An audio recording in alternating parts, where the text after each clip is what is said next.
अस्सलाम वालेकुम दोस्तों। तो उम्मीद करते हैं आप सब खैरियत से होंगे। तो दोस्तों आज मेरे पास मौजूद है हमारे वरिष्ठ पत्रकार, हमारे उस्ताद सीनियर जर्नलिस्ट शाहिद हुसैन भाई। अस्सलाम वालेकुम शाहिद भाई। वालेकुम सलाम वकास भाई, तनवीर भाई, अस्सलाम वालेकुम। वालेकुम अस्सलाम शाहिद भाई, कैसे हैं? जी, ये वीडियो के दौरान आप खाएं बल्कि आ करें। अपने कमारे हाथों से खिला रहे हैं भाई। अभी बिस्मिल्लाह। तो ये वकास भाई के पास आए थे, वकास भाई ने अखरोट खिलाए, इससे पहले खाना भी खिलाया, उसके बाद वीडियो बना रहे हैं खाना खिला के।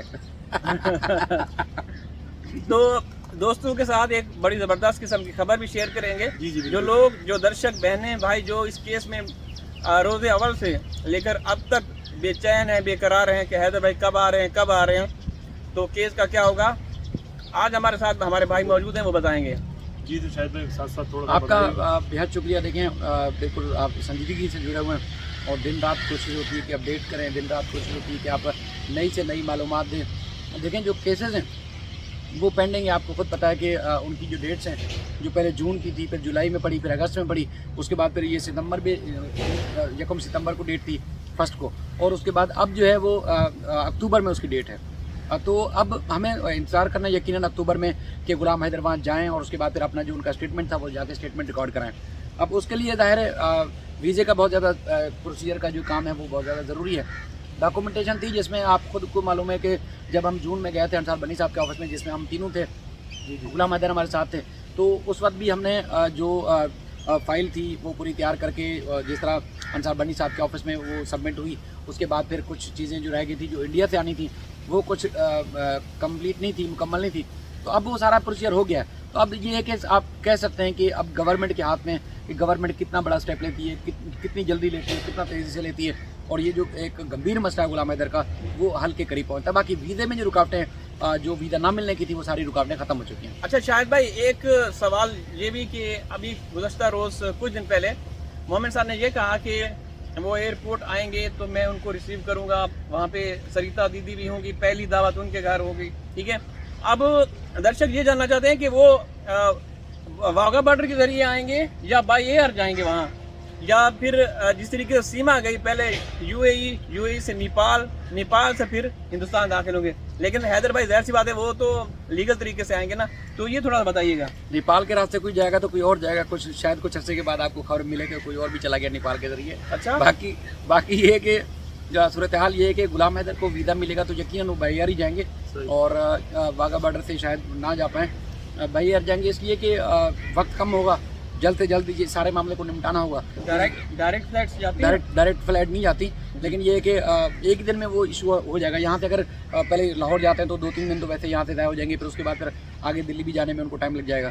तो इसलिए जो ज़्यादातर इम्कान है कि वो बाई एयर जाएंगे, और उसका चूँकि मोहन मलिक साहब ने खुद आपके सामने की बात है कि पूरे जो कागजात थे वो सारे कंप्लीट करवाए, और चूँकि वो देर इसलिए हुई कि एक इलेक्शन में का प्रोसीजर खासतौर पर हरियाणा में चल रहा था, नॉमिनेशन पेपर्स की वो तस्दीक वगैरह का अमल था, तो वो उस वक्त रुक गया था। लेकिन अब दोबारा से जब चीज़ें हुई हैं तो अब काफ़ी उम्मीद पैदा हो गई है कि अब जो रुकावटें थी वो ख़त्म हो गई, अब गुलाम हैदर जाएंगे। एक सवाल ये भी था, जैसे कि आपने अंसार बनी साहब का जिक्र किया था, तो शाहिद भाई वो जो वहाँ गए थे तो वो कहा गया था कि 7 दिन, 14 दिन या 21 दिन के अंदर ये प्रोसेस कंप्लीट हो जाएगा। तो शाहिद भाई काफ़ी जगहों से ये भी आवाज़ उठाई गई कि वो प्रोसेस भी सब रह गया और मज़ीद ना हैदर को वीज़ा मिलेगा, ना हैदर कभी भारत जाएगा।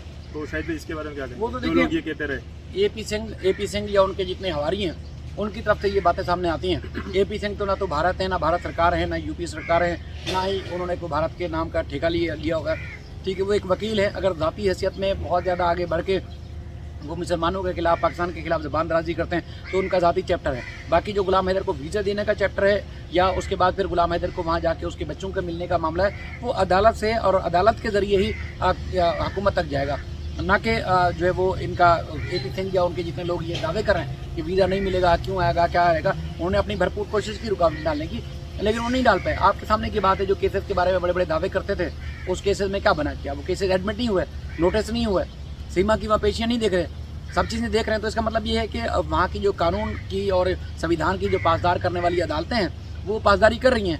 वो मेरिट पे गुलाम हैदर का उन्होंने केस सुना भी, नोटिस भी किए, और आगे उम्मीद है कि मेरिट पर फैसला भी होगा। तो ये एपी सिंह और उनके हवारी तो ज़रूर इस तरह की लहर या हवा छोड़ सकते हैं या हवा दे सकते हैं, लेकिन ये वाली बात नहीं कि गुलाम हैदर को वीज़ा नहीं मिलेगा या 20 दिन का 21 दिन का, ये भी वाली बात भी नहीं है। वीज़ा देखें, अगर चूँकि 2-3 डेट्स में ही शायद ये फैसला हो, क्योंकि फैमिली मैटर है, तो वो अगर 2-3 डेट्स में ये फैसला होता है तो यकीनन आपको खुद पता है कि वो अगर वीज़ा 90 दिन का मिलता है तो 90 दिन के दरमियान जो है वो 3 महीने के दरमियान 3-4 डेट्स इसमें वैसे गुजर जाएंगी केस की। तो अगर कोई एविडेंस में बात रह जाती है, कोई सबूत में रह जाती है, किसी के गवाह के स्टेटमेंट की बात रह जाती है, तो वो 3 महीने में मुकम्मल हो जाएगी। तो जब 3 महीने में मुकम्मल हो जाएगी तो फिर तो फैसला ही हो जाएगा, फिर लंबा अरसा गुलाम हैदर को रुकने की जरूरत क्या है। तो शाहिद भाई अगर डेट्स 2-3 महीने की हो तो फिर ये तो 4-5 महीने नहीं, वो ये इस बारे में कोर्ट को तो पता है ना कि गुलाम हैदर पाकिस्तान से जा रहा है। कोर्ट को इस बात का तो इल्म होगा ना कि वो कम मुद्दत के लिए है, और इसलिए तो वो क्योंकि स्पीडी ट्रायल चलाया जाएगा और जल्द से जल्द ये निपटाया जाएगा। मतलब ऐसा नहीं है कि एक डेट पे गए, हाजिरी लगाई, उसके बाद फिर गुलाम हैदर को वापसी की टिकट करानी पड़ेगी, नहीं, बल्कि वहाँ होंगे और वो केसेस जो है वो पूरी निमटने के बाद ही फैसला लेके ही इंशाल्लाह आएंगे। तो शाहिद भाई अभी आप ये कह सकते हैं कि जो हैदर भाई हैं उनकी जो हक लेने के लिए जा रहे हैं तो फतह यकीनी है। बिल्कुल सर, 100% यकीन है। लेकिन उनके पास केस है क्या, सीमा के पास क्या चीज़ है, सचिन के पास ऐसा क्या प्रूफ है जिसमें वो जो है वो सचिन वहाँ उसको बच्चों को रख सके, किस आधार किस कानून के तहत रखेगा, वो नहीं रख सकता, उसके पास कोई इख्तियार ही नहीं है। ये तो देखें, आप मोहम्मद मलिक साहब को कुछ देर के लिए भूल जाएं, वकार भाई कुछ देर के लिए आप AP सिंह को भूल जाएं, या जो कुछ पैनल्स पे आते रहे ना उनको भी भूल जाएं।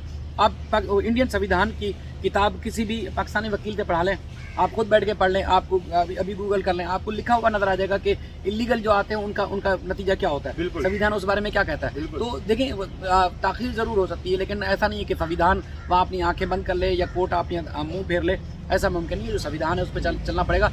जो लोग दावे कर रहे हैं वो उनको मुंह की खानी पड़ेगी। संविधान के मुताबिक गुलाम हैदर को जो रिलीफ है वो मिलना है, उसका वो किसी का बाप भी नहीं रोक सकता। ये तो आप किसी न्यूट्रल बंदे से ही बात करेंगे, आपको पता चल जाएगा। शायद भाई, जैसे कि आपने संविधान की बात की, हमने भी सुना हुआ है, क्योंकि हमारे साथ भी कुछ हमारी बहनें जुड़ी हुई हैं भारत से, जो कि एक अच्छे यानी कि लेवल तक मतलब जो इलेक्शन वगैरह होते हैं वहाँ तक भी, कैंपेन तक भी गई हैं।